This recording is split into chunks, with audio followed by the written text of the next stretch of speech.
Hablar de meningitis aguda, encefalitis de la comunidad.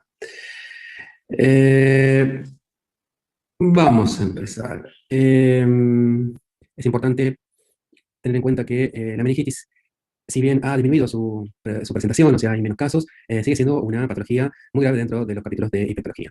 Las causas más importantes son virales, bacterianas, por hongos, neoplasias, coagulopatía y procesos autoinmunes.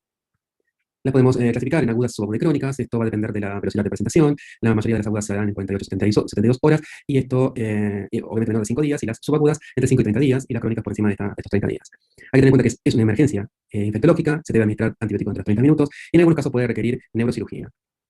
Es una patología que reúne un conjunto de síntomas y signos que se tocan entre sí y que por lo general, tanto la encefalitis como la meningitis aguda y la crónica, van a compartir un síndrome meningio, alteraciones del líquido cefalorraquídeo y alteraciones de la conciencia. Bueno, los síntomas más frecuentes, que después vamos a ir viendo dentro de la charla, vamos a ver porcentajes. Los más frecuentes estamos hablando de fiebre cefalea, alteración del estado mental, déficit neurológico focal y meningismo.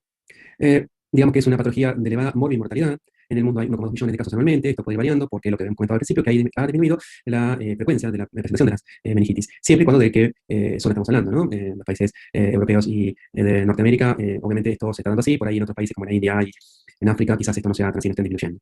Bueno, lo importante de esta diapositiva es que las meningitis bacterianas y virales, sobre todo las bacterias, tienen vacunas y tienen antibióticos. Las virales tienen vacunas.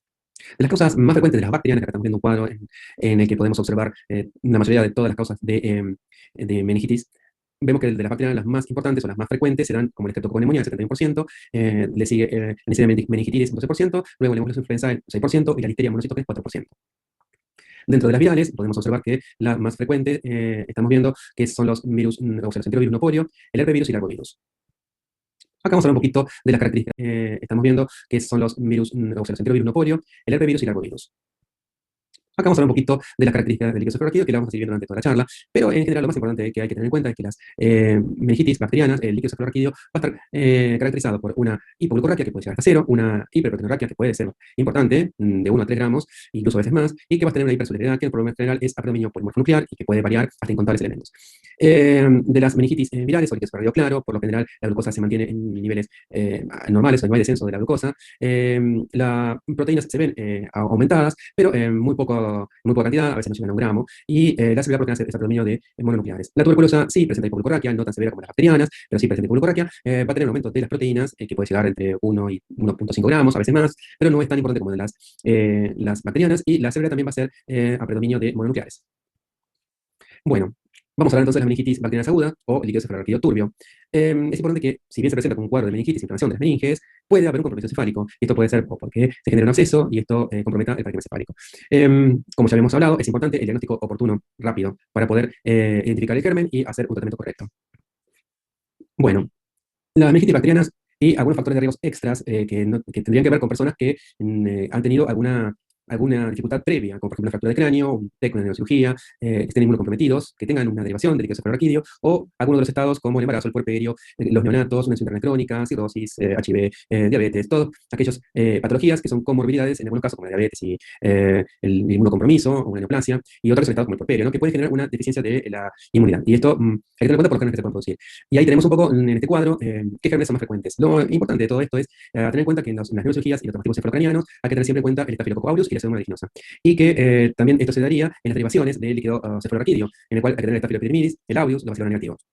Y en los pacientes inmunocomprometidos o con algún déficit de inmunidad hay que tener en cuenta la listeria monocytógenes. La meningitis por estreptococo, que como hemos visto es la cosa más importante de meningitis, por lo general, o es una inflamación de una neumonía previa, o por contigüidad, a veces por otitis o mastoiditis, sinusitis, que generan la meningitis. Son pacientes que van a tener un rápido deterioro del sensorio, llegando rápidamente al coma. Una importante porcentaje, como vemos ahí, un 30%, va a requerir estar en terapia intensiva. Lo importante de esto es que, ya lo hemos mencionado, es que las meningitis tienen vacunas. Y esto es importante porque va a ayudar a los pacientes a que sean menos la posibilidad de meningitis. Y esto se ha comprobado en el mundial, como ya habíamos hablado, en los países europeos y norteamericanos, en los cuales la incidencia de vacuna ha disminuido dramáticamente la presentación de estas enfermedades. Bueno, acá vemos un cuadro que habla de esto justamente, vemos que de 2012 a 2015 disminuyeron casi un 50% de los casos. Bueno, para hablar un poco de la Neisseria meningitis. Hemos hablado primeramente del estreptococo, ahora vamos a habber de la Neisseria meningitis, y sabemos que tiene varios serogrupos, A, B, C, I y W. La presentación más frecuente que tenemos en nuestro país es del W, 47%, y del B, 44%. En otros países se ven otros tipos sobre todo en la India y en la África subsahariana, se ven otros gérmenes más frecuentes, perdón, otros serogrupos más frecuentes, ¿sí? Bueno, un poco lo que estamos hablando, esta diapositiva puede tener estado con la anterior, en la que vemos una disminución esto sería por regiones de nuestro país, y vemos cómo tanto las bacterias, las virales y la tuberculosa han disminuido con el transcurso de estos dos años, 2018 y 2019. Y esto, bueno, habla a favor de que hay un mejor control de salud o sanitario. Perdón por esta, digamos, diapositiva que estaba mal puesta. Volvamos a la neisseria meningitis. La neisseria meningitis puede presentarse aparte de con síndrome meningio, como hemos hablado, con deterioro del sensorio, con fiebre, cefalea, vómitos, el típico síndrome meningio. Puede presentar lo que se llama meningococcemia, en la cual hay una diseminación, produciéndose una vasculitis que puede producir petequias, equimosis, y que pueden ver, como vemos en la próxima diapositiva, gangrena de dedos, incluso producir el síndrome de Waterhouse-Friderichsen, que es una de las, digamos, de lo más grave que se puede producir con la meningitis por meningococo. Que como en la diapositiva también se ve una hemorragia del adrenal, es un shock séptico gravísimo que por lo general conlleva la muerte. Bueno, ¿cómo hacemos el diagnóstico de las meningitis? Fundamentalmente la epidemiología. La epidemiología séptico gravísimo que por lo general conlleva la muerte. Que es una de las, digamos, de lo más grave que se puede producir con la meningitis por meningococo. Que como en la diapositiva también se ve una hemorragia del adrenal, es un shock séptico gravísimo que por lo general conlleva la muerte. Bueno, ¿cómo hacemos el diagnóstico de las meningitis? Fundamentalmente la epidemiología. La epidemiología, fundamentalmente, dentro de, de lo que podemos recoger de datos, la epidemiología es importante para orientarnos zonas, viajes y, digamos, estado previo del paciente. Obviamente la clínica es importante por cómo se presenta el cuadro. Y luego tenemos que hablar de los métodos ya diagnósticos que podemos implementar nosotros, entre los cuales están el líquido cefalorraquídeo, bueno, obviamente hacer hemocultivos, punción si hay lesiones cutáneas, punción de ellas, para ver si podemos obtener algún rédito de ellas, y las neuroimágenes que, bueno, quizás estén al alcance de la mayoría ahora porque hay tomógrafos en la mayoría de los hospitales, pero bueno, si esto es una sala de primeros auxilios, quizás esto estaría relegado a un segundo nivel. Meningitis bacteriana clínica. Bueno, ya habíamos hablado un poco ya de los síntomas, pero sabemos que la meningitis bacteriana va a ser un cuadro caracterizado por un comienzo brusco, fiebre, cefalea, y puede haber deterioro sensorio que va a variar, como dijimos, de un estupor y que puede evolucionar rápidamente a un coma. Dentro del examen físico, lo importante es saber que tenemos la famosa rigidez de nuca, que por lo general va a estar en todos los pacientes, y que podemos encontrar, como vimos en las diapositivas anteriores, alguna alteración de la piel, como un rayo de las petequias. Si está al alcance nuestro, también se puede hacer un fondo de ojo que nos puede hacer ver petequias también, y si hay algún tipo de edema de papila, que después vamos a ver porque es importante. Bueno, ya lo del interrogatorio ya lo hemos hablado. Y acá volvemos a hablar de que al principio empezamos, qué porcentaje tienen los síntomas que el paciente va a presentar. Y cefalea 80-95%, fiebre 75-95%, rigidez de nuca 50-85% y alteración del suelo 80%. Estos cuatro que están en rojo son los que se presentan más frecuentemente. Bien. Lo más importante, bueno, algo para tener en cuenta, es que el famoso signo de Carniolo-Sinki no está presente siempre, pero bueno, puede estar, y su sensibilidad es un 5%. Los pacientes mayores de 65 años, también hay que tener en cuenta que el deterioro del sensorio va a estar presente en un 78-92%. Bueno, y aquí hablamos, y vamos a un poco de cuando estamos hablando del edema de papila. Siempre se presenta cuando viene un paciente con una sospecha de meningitis, si hacemos la PL inmediatamente o hacemos una neuroimagen previa para asegurarnos de que no se produzca una herniación cerebral, que es una de las cosas más temidas dentro de una punción lumbar. Y acá tenemos unos factores de riesgos que son importantes tener en cuenta cuando examinamos al paciente y hacemos digamos, evaluación. Entonces, en la edad a veces podría ser un factor de riesgo, si está inmunocomprometido, si tiene historia de alguna enfermedad previa del sistema nervioso central, si ha tenido convulsiones que no sean parte de una epilepsia previa. Bueno, obviamente alteraciones del sensorio, cuando el paciente se presenta en coma, uno siempre duda de hacer una PL. Bueno, y bueno, empezar a responder, estamos hablando de un paciente en coma o confuso, si hay un foco. Esas son las causas que a veces a uno le hacen preguntarse si hacemos o no una punción lumbar. Estas son las contraindicaciones de una PL sin haber tenido una tomografía previa. Y paciente inmunocomprometido, historia de enfermedad cerebral central, convulsiones al reciente comienzo, edema de papila, alteración de la conciencia y foco neurológico. Esas son las contraindicaciones que uno diría, bueno, primero debo hacer una neuroimagen por si tengo algún riesgo de herniación cerebral cuando hago la PL. Bueno, es un poco para ver los síntomas post-función que se dan dentro de las primeras 8 horas, y puede ser que haya un edema de papila y una hipertensión endocriniana. Bueno, pero seguimos dentro de lo que serían los factores de riesgo y tener en cuenta si podemos hacer una PL sin neuroimagen. Lo importante de todo esto es que si el paciente se presenta sin ningún factor de riesgo y sin ningún síntoma de foco neurológico o coma, hay que hacer una PL y después la TAC. Si no es así, entonces sí, se pone tratamiento antibiótico empírico, se toman hemocultivos y se hace una tomografía posterior a esto y vemos si hay contraindicaciones o no de una PL. Bueno, acá un poco es un algoritmo de cómo podemos manejar el paciente o cómo debemos manejarlo. Sabemos que es una emergencia, que en 30 a 60 minutos hay que darle tratamiento antibiótico. Podemos hacer un punto de hipercidemia de papila y en base a eso podemos decidir si está presente, hacemos hemocultivos, antibióticos, corticoides y luego la tomografía. En base a la tomografía, ver si pasa la PL o tomar otro tipo de conducta. Y si está ausente el edema de papila, bueno, la punción lumbar, los hemocultivos, el tratamiento empírico antibiótico, la dexametasona que siempre tiene que estar, o sea, el corticoide. El líquido nos va a dar ahí si es turbio y en base a eso la tensión negra nos puede ayudar y orientar hacia el tratamiento dirigido. Bueno, un poco ya hemos visto las características del líquido cefalorraquídeo, así que no nos vamos a detener de esto ustedes lo pueden ver con mayor detalle.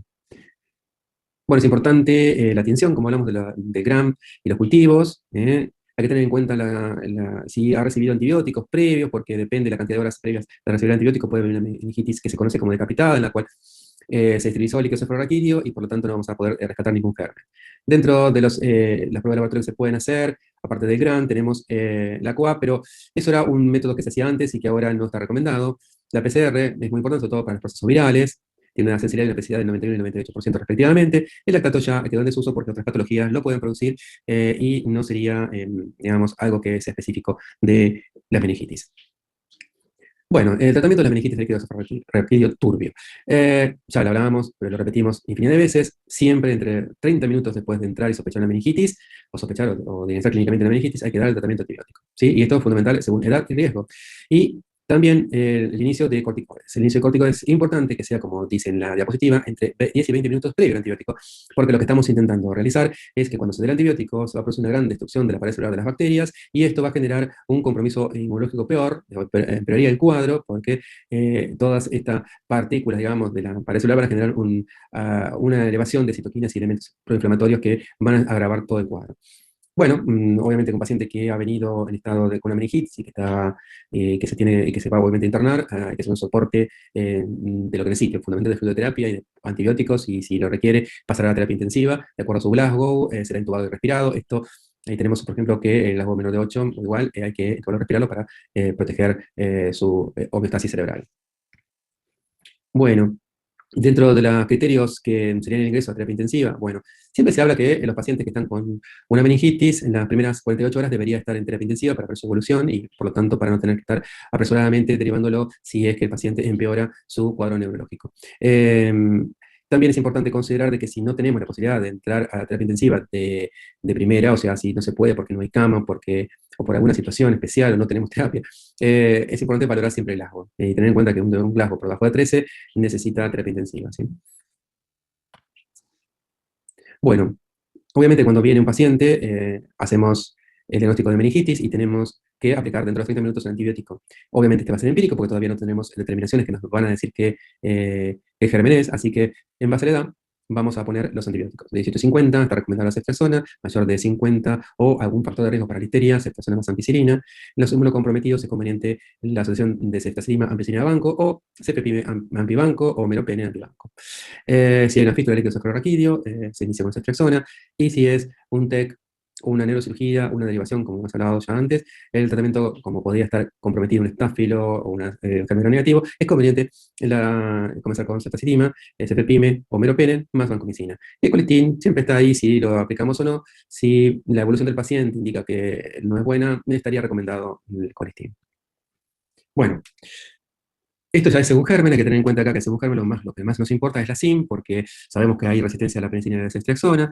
Y acá tenemos que si es resistente a la penicilina, lo recomendable es la ceftriaxona, y si es resistente a la ceftriaxona, o hay un grado de resistencia, se recomienda la ceftriaxona asociada con vancomicina, que se puede o no asociar también a rifampicina. Así que acá tenemos un cuadro más o menos que nos dan el panorama de qué medicación vamos a utilizar, ¿no? Y que más o menos ya la hemos hablado en el cuadro anterior, pero acá lo que destaca es la resistencia a la penicilina y a la ceftriaxona. Bien, que se puede recomendar la ceftriaxona, y si es resistente a la ceftriaxona, o hay un grado de resistencia, se recomienda la ceftriaxona asociada con vancomicina, que se puede o no asociar también a rifampicina. Así que acá tenemos un cuadro más o menos que nos dan el panorama de qué medicación vamos a utilizar, ¿no? Y que más o menos ya la hemos hablado en el cuadro anterior, pero acá lo que destaca es la resistencia a la penicilina y a la ceftriaxona. Bien, la dosis de antibióticos. Muy bien, de la ceftriaxona siempre estamos hablando entre 2 gramos, o sea, de 2 gramos cada 8, cada 12 horas. Cefotaxime, si estaríamos usando eso, 2 gramos cada 4, que no estaría tan aconsejable siempre tenemos hormonas ceftriaxona sería lo que tenemos que dar. Si sospechamos obviamente una meningitis por algún germen negativo, la ceftriaxona sería 2 gramos cada 8. La ampicilina para la listeria monocitógenes, 2 gramos cada 4. La perilla G, que estamos hablando si es en sí el estreptococo o el meningo, se da 24 millones en el día, dividido cada 4 horas. La vancomicina 2 o 3 gramos, entre cada 6 a 12 horas. También se puede dar en infusión continua. Y la rifampicina sería 600 a 1200 miligramos día. Bueno, pasamos un poco a las meningitis virales. Hay que tener en cuenta que las meningitis virales hay pocos tratamientos, quizás para el herpes, pero no tenemos tratamiento para los enterovirus. Hay un antibiótico, perdón, un antiviral que es el pleconaril, pero como no está aprobado para el FDA todavía, no estaría siendo aplicado. Así que lo que nos queda es un sostén del paciente para poder ver si se complica con alguna situación que requiera algún otro tipo de sostén, de medicación. Bien, ¿cuándo repulsar? Esto es importante. Solo se recomienda repulsar las 48 horas si el paciente tiene una mala evolución clínica. ¿Mm? O dudas diagnósticas, ¿no? Como decía ahí. ¿Cuánto duraría un tratamiento de una meningitis bacteriana? Bueno, tenemos que el hemofilus 7 a 10 días, el estreptococo neumonía de 10 a 14 días, la meningitis 7 días y la listeria 21 días. Ahí vemos después un cuadro de la mortalidad según germen, en el cual vemos que la listeria y el neumococo se llevan la mayor parte. Bueno, ya habíamos hablado un poco de la meningitis por neumococo resistente a penicilina. Por ahora en nuestro medio no ha sido algo común, hay un 4% nada más de este tipo de resistencias, y se ha visto que esto se da en los pacientes que tienen más de 5 años, en los que han recibido beta-lactámicos 3 meses previos, son pacientes enolistas, etilistas, los que tienen una comorbilidad importante como la diabetes o alguna otra enfermedad que genera una disminución de la inmunidad, los que están inmunosuprimidos, que pueden ser por no sé, trasplantes o por alguna situación, neoplasias, bueno, alguien que trabaja con chicos en guarderías, en los cuales obviamente los gérmenes pueden ser resistentes porque quizás los chicos lo hayan generado la resistencia, y se puede hablar también de algún proceso paranasal o oído medio, pero no es tan importante en este caso. Bueno, como se trata, ya lo habíamos hablado un poco, así que esto no vamos a detener más tiempo. Es importante destacar que la dexametasona podría disminuir la penetración de la vancomicina y glicocephaloraquilos. Esto obviamente ha sido en modelos animales, así que bueno, no está comprobado a nivel de los humanos. Bien, por eso a veces que se recomienda que esté con rifampicina. Bueno, esto es importante comentarlo, el rol de la procalcitonina. Se ha visto que la procalcitonina, normalmente los niveles normales son 0,5 nanogramos por mililitros, y que los procesos infecciosos bacterianos aumentan muchísimo, y esto nos da una pauta para hacer una diferenciación entre una meningitis viral y una bacteriana. Si tenemos una procalcitonina elevada, nos daría una pauta de que estamos, sobre todo estamos sin rescate de gérmenes, obviamente, que estamos en presencia de la meningitis bacteriana. Bueno, un poquito para hablar de las meningitis aguda y crónica, se dan en inmunodeprimidos, en los que tienen anormalidad neurológica, se va a caracterizar por un aumento de elementos o celularidad dentro del líquido cefalorraquídeo y hipoglucorraquia. Las etiologías, las más comunes son hongos como el cripto, la tuberculosis y las idiopáticas, y los síntomas obviamente duran por más de una semana, y también están involucrados los procesos autoinmunes, que después vamos a ver. Encefalitis. Ya vamos a hablar un poquito ahora de encefalitis. La encefalitis es ese compromiso del parénquima encefálico, ya sea desde el punto de vista de la materia, de la sustancia gris, perdón, o de la sustancia blanca. Tiene criterios mayores y menores, entre los cuales podemos observar que tenemos alteración del nivel de conciencia, de los criterios mayores, ¿no? Letargo y cambios de la personalidad. Esto por lo general ocurre dentro de las primeras 24 horas, y siempre y cuando tengamos un diagnóstico alternativo, ¿no? O sea, que haya una CB, algo que nos haga pensar de que el paciente tiene otra cosa y no es un proceso infeccioso. Los criterios menores serían fiebre mayor de 38 grados, 72 horas después de la presentación, convulsiones, sin antecedente previo, hallazgo de un foco neurológico, más de 5 elementos en el líquido cefalorraquídeo, imágenes consistentes con encefalitis en las neuroimágenes, ¿no? Y el electroencefalograma normal compatible con encefalitis. Acá nos habla que la presencia de dos criterios menores indica la posible la presencia de encefalitis, y si hay más, obviamente está confirmada. Las encefalitis, las causas que podemos tener en cuanto, o sea, cuáles son las que podrían producir encefalitis. Las podemos dividir en esporádicas, epidémicas y otros agentes, las cuales las más comunes tenemos el herpes virus. Las encefalitis primarias, es importante destacar que las encefalitis primarias por lo general afectan la sustancia gris, y las secundarias afectan la sustancia blanca, ¿sí? Bueno, acá tenemos una serie de causas virales que, que pueden producir la encefalitis. Las esporádicas, la más importante es la herpes simple virus 1, 2, el varicela zoster, el citomegalovirus, los enterovirus, bueno, y todos estos virus más. Las epidémicas, la encefalitis Salvis, el virus del Nilo occidental, la encefalitis equina, la encefalitis venezolana, y dentro de otras posibilidades de que generen encefalitis, otros gérmenes o agentes, tenemos el Mycoplasma pneumoniae, la Clamida citasi, la Rickettsia, leptospirosis, treponema pálido en toxoplasma, la encefalitis diseminada aguda, y las producidas por anticuerpos que por ejemplo en personas jóvenes, sobre todo que tengan algún teratoma, pero eso después lo vamos a ver. Bueno, para resaltar más o menos cómo se presenta esto. Bueno, las encefalitis, hay un 60% que no tiene identificación etiológica. Esto, y ya vimos más o menos cuáles son las causas de las encefalitis cuando tenemos un agente etiológico, puede ser el virus, bacterias o infección autoinmune. En California se ha hecho un estudio en el cual se observa que el 60% de los virus son el enterovirus, el herpes simple, el varicela, y dentro de las bacterias hay un 20% de producción de encefalitis. También puede ser producida por priones, un 7%, parásitos 3% y hongos un 1%. Lo más importante es que las encefalitis es producida un 60% por virus y autoinmunes un 40%. En Inglaterra otro estudio muestra también algo parecido, el virus herpes 19%, varicela 5% y las autoinmunes un 21%. Bueno, diagnóstico de encefalitis. Como siempre está en lo más importante, bueno, o entre las cosas importantes, la clínica, la epidemiología, que ya hemos hablado más o menos, en la meningitis, porque siempre es importante si ha hecho viajes, si tuvo contacto con animales, si estuvo en zonas de mosquitos, que bueno, están en todas partes, pero digamos que de acuerdo a los mosquitos, quizás podamos orientarnos a qué tipo de enfermedad viral tiene. Y dentro de los antecedentes es importante las vacunaciones, porque son las que van a producir o pueden producir la encefalitis diseminada aguda. Bueno, hay que hacer, como siempre, una PL, ver el físico-químico, el GRAM, las tinciones, obviamente, la PCR, que nos puede ayudar al diagnóstico, neuroimagen y electroencefalograma dentro de las posibilidades que tengamos en el medio que trabajamos. Bueno, dentro de lo que podemos pensar cuando estamos enfrente a una sospecha de encefalitis es saber si esto es un proceso infeccioso, si es una encefalopatía tóxica o si hay procesos autoinmunes. Y entonces acá tenemos en cuenta la encefalitis diseminada aguda, que es una enfermedad que se da en personas jóvenes, hasta los 20 años aproximadamente, 20-25 años, y tiene que ver con la posibilidad de haber, o tiene antecedentes de una vacunación previa, o quizás no lo sea, pero siempre está muy relacionada con las vacunaciones previas. Esto es una afección que se produce por autoanticuerpos y que genera una lesión de la mielina, y después vamos a ver unas neuroimágenes cómo se muestran en esta encefalitis la alteración de la mielina. Acá aparece una comparación entre encefalitis y encefalopatía, o sea, causas que no son infecciosas o que tengan que ver con el proceso infeccioso. Y vemos que, por ejemplo, en las encefalitis tenemos fiebre, que va a ser frecuente, en la encefalopatía no, la cefalea es frecuente, no en la encefalopatía, el estado mental o cognitivo fluctúa en la encefalitis y en cambio en la encefalopatía es un deterioro progresivo. Por lo general, los signos focales son frecuentes y no en la encefalopatía. Las crisis comerciales son frecuentes en las encefalitis y poco frecuentes en las encefalopatías. Y bueno, estos tipos de crisis comiciales pueden ser generalizadas o focales, y si las hay en la encefalopatía son generalizadas. Bueno, las pruebas de laboratorio vamos a ver que vamos a encontrar una alteración del hemograma con aumento de leucocitos, y que en las encefalopatía obviamente esto no va a suceder, o por lo general no va a suceder. El líquido va a haber una plestosis y en la encefalopatía no. En el electroencefalograma va a haber un enlentecimiento difuso y alteraciones focales ocasionales o patrones periódicos. Esta va a presentar solamente un enlentecimiento difuso. La resonancia magnética puede mostrar alteraciones focales, y en la encefalopatía las lesiones no son focales, sino que son diseminadas, o sea que se ve en la sustancia blanca comprometida. Perdón, no serían focales.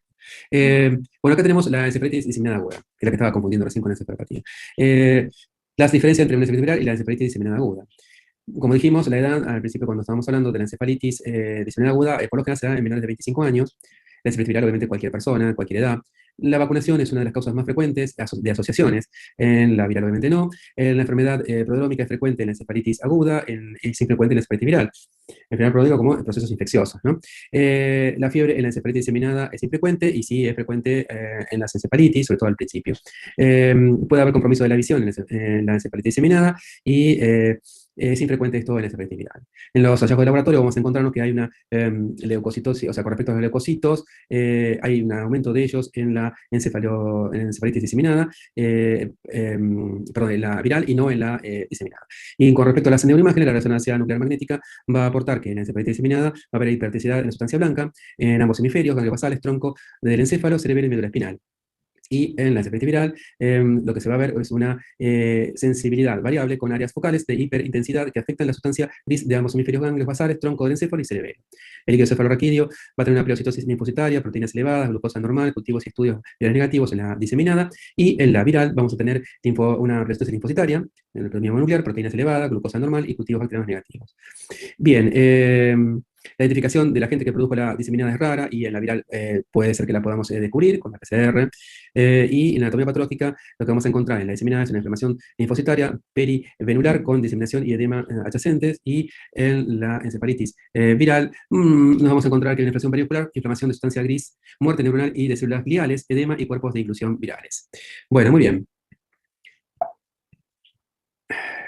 Dentro de la encefalitis vamos a hablar un poco de la encefalitis herpética. Acá vamos a ver que la PCR tiene una sensibilidad especial del 95% o más. Esto tiene un alto valor pronóstico, así que es importante la PCR en las meningitis por líquido claro.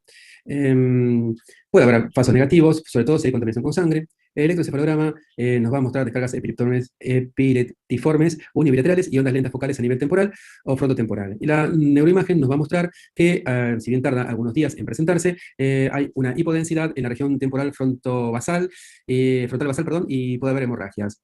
Lo más importante es las imágenes que se generan en la zona temporal, que es donde vamos a ver que las meningitis herpéticas se presentan con frecuencia. Bueno, tratamiento temporal, que es donde vamos a ver que las meningitis herpéticas se presentan con frecuencia. Bueno, tratamiento de la encefalitis herpética. Normalmente el tratamiento es el aciclovir, o sea, es una herramienta que tenemos para poder tratar, es una de las pocas que hay para los procesos virales, en el cual vamos a dar 10 miligramos cada 8 horas por 14 a 21 días. Como vemos ahí, es importante porque va a disminuir la mortalidad en un 20% y la secuelas en un 38%. La encefalitis por herpes simples hay que hacer aparte de tratamiento de sostén, y lo que nos puede llegar a preocupar es si hay un grado de hipertensión ucraniana. El tratamiento de la hipertensión endocraniana, por lo general, está basado en corticoides, hiperventilación, si el paciente obviamente está ventilado, barbitúricos, homoterapia, que sería el tratamiento con las poligerinas, o glicerol, o el cloruro de sodio hipertónico, y la hipotermia. Son todas recomendaciones de serie de casos, o sea que no hay una recomendación a ciencia cierta de que nos recuperen el paciente, pero por lo menos en la urgencia y en el deterioro del paciente que ya estaba con hipertensión endocraniana, quizás nos quedan pocas herramientas, y estas son las que podemos llegar a utilizar como para poder ver si en el tiempo podemos sostener al paciente para que tenga una buena evolución. Bueno, con respecto a la encefalitis de San Luis, tenemos que hubo un brote en nuestro país con 48 casos, hubo en Ciudad de Buenos Aires también, en Buenos Aires, Santa Fe. El vector esto es una enfermedad producida por un arbovirus, y el vector es un mosquito, que es el culex.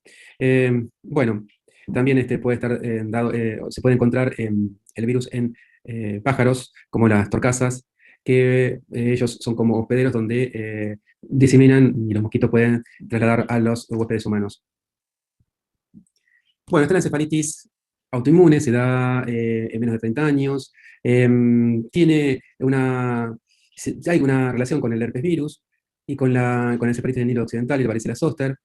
Es una asociación también con el micoplasma, neumonía, y el tratamiento es un tratamiento que hay que hacerlo rápidamente, y es un paciente que puede tener alguna dificultad en la evolución. Los pacientes que han tenido y sobreviven quedan con secuelas leves, por lo general la recuperación es completa. Eso es en mujeres que tienen un teratoma ovárico. El tratamiento es corticoides, inmunoglobulinas o gamma-globulina, plasmaféresis, y se puede dar el rituximab y la ciclofosfamida. Hablando de la encefalitis diseminada aguda, ya lo hemos comentado, que por lo general tiene que ver mucho con las vacunaciones previas o con algún proceso infeccioso previo. Y ya le habíamos dicho de que tenían alteraciones de la sustancia blanca que eran generalizadas. Hay que tener en cuenta siempre una entidad que se llama síndrome encefalítico mínimo, que se caracteriza por fiebre y alteración de la conciencia, convulsiones, puede haber o no foco. En el líquido cefalorraquídeo vamos a ver que no hay, o sea, en las tinciones no se observa gérmenes, es un líquido cefalorraquídeo claro, que va a tener aumento de proteínas, la glucosa se va a ver en límites normales, y la severidad, si bien aumenta, es siempre a predominio de mononucleares. El líquido cefalorraquídeo en un pequeño porcentaje puede ser hasta normal. En ocasiones puede haber presencia de hematíes en el líquido cefalorraquídeo y una encefalitis necrótica hemorrágica. Nos estaría dando el indicio de que es una encefalitis necrótica hemorrágica. Bueno, el análisis del cefalorraquídeo en la encefalitis, vamos a encontrar que en el físico-químico es muy parecido a las meningitis virales, en el que va a haber un predominio linfocitario, la glucosa se va a mantener en límites normales, y las proteínas un poco elevadas. Muy parecida a lo que vamos a obtener en los procesos de meningitis líquido cefalorraquídeo claro o virales, que pueden ser virales, ¿no? Las tinciones nos van a descartar las causas bacterianas y tuberculosas, y la PCR se puede hacer PCR para el PES tipo 1 y tipo 2, para varicela zoster, enterovirus, y podemos tratar de investigar si se trata de algún arbovirus, que ya lo hemos hablado. Un poco para ver las imágenes de los pacientes que presentan encefalitis herpética, que como hemos hablado tenían un compromiso temporal y frontotemporal, así que esto nos da una imagen más o menos de lo que podemos ver, no inmediatamente de producida la encefalitis, porque tiene un retardo en las imágenes entre 2 y 5 días, pero es lo que podemos observar. Bueno, más de lo mismo, esta sería la resonancia, obviamente. El virus de la varicela zoster, por lo general, va a mostrar múltiples zonas de afectación, como vemos acá, a diferencia del herpes simple, que por lo general se manifiesta con una zona ya predeterminada, podemos decir, como es la que hemos dicho, temporal y frontotemporal. Estas son imágenes del virus del Nilo occidental. Bueno, y acá hablando de la encefalitis diseminada aguda, en la cual, como hemos mencionado, lo que vamos a ver es una alteración de la sustancia blanca y no de la gris, como pasa en las meningitis virales, y vemos que esto se manifiesta generalizado, ¿no? La sustancia blanca se ve afectada por estos autoanticuerpos.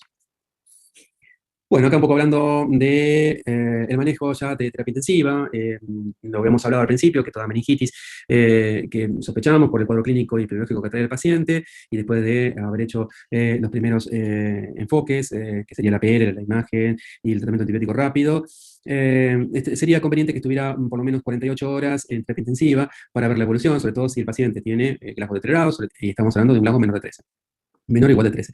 Por lo tanto, es importante saber si el paciente, o sea, el hecho de pasarlo a terapia intensiva hace de que las posibles consecuencias de una evolución no buena del paciente estemos al más rápido para solucionar el problema. O sea, puede hacer un diagnóstico mucho más rápido y poder actuar más rápido sobre el paciente.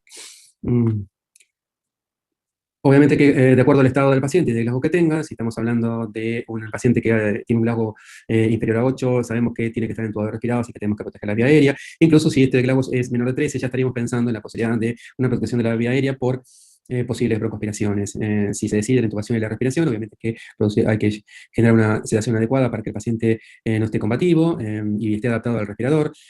Si se presentó algún tipo de convulsiones, hay que hacer el tratamiento adecuado para la convulsión, que será con diazepam al principio y después con el mantenimiento de fenitoína, mantener al paciente en una cabecera, que es lo que siempre hacemos en terapia intensiva, entre unos 30 y 45 grados, obviamente el tratamiento con los corticoides, que siempre está estipulados en las meningitis, sobre todo bacterianas, porque habíamos hablado de la destrucción de la pared celular por los antibióticos.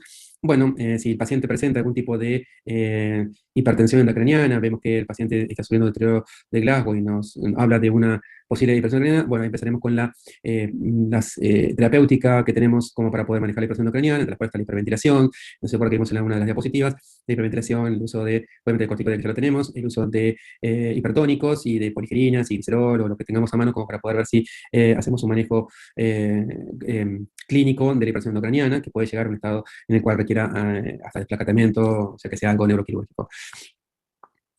Bueno, ya habíamos hablado un poco de los corticoides. Acá estamos hablando de que obviamente siempre el corticoide es importante para la disminución del proceso inflamatorio y el edema. Estas son las cosas importantes, por eso que también se usa en la hipertensión endocraniana. Obviamente la tuberculosis es importante, los corticoides, porque hay una gran inflamación y esto disminuye todos los procesos de secuelas que pueden quedar. De todas maneras, las meningitis graves por tuberculosis son difíciles de manejar porque pueden generar obstrucciones de los conductos y llevar a una hidrocefalia. Monitoreo de la presión intracraniana es una de las cosas que estamos hablando cuando el paciente se deteriora y pensamos que está con hipertensión endocraniana. Si podemos utilizar este tipo de las medidas que hemos hablado nosotros, como la hiperventilación, los hipertónicos y los corticoides, pero también se puede plantear, en este caso, si es por ahí producida por una meningitis en la cual se obstruyó alguno de los conductos, una derivación del líquido cefalorraquídeo. Esto puede llevar a una disminución de la mortalidad y una recuperación más pronta. Bueno, un poco más hablando de monitoreo en las encefalitis, hay que tener en cuenta lo de el edema cerebral y la necrosis hemorrágica que se va a evidenciar por el caso de Matías, que es lo que hemos hablado en la diapositiva anterior. Bueno, hay que tener en cuenta las sanciones. Y bueno, esto siempre es un paciente grave que debe estar en terapia intensiva, monitorizado, sobre todo para ver si podemos intervenir en el cuadro más grave que es la hipertensión endocraniana. que, bueno, la criptococosis es una de las enfermedades que produce, junto con la tuberculosis y la hipertensión endocraniana, más frecuentemente, y es justamente, si bien no es en el caso por obstrucción, sino en este caso se daría por alteración de la reabsorción del líquido cefalorraquídeo en las velocidades. Bueno, obviamente que hay que manejar el tratamiento del paciente con antifúngicos y con el manejo de la hipertensión endocraniana. La mortalidad en estos pacientes es un 15-30%, y hay que ver la evolución, que a veces no es muy buena en los pacientes con criptococosis meningia. Las terapias somáticas, vamos a avanzar un poquito de las terapias.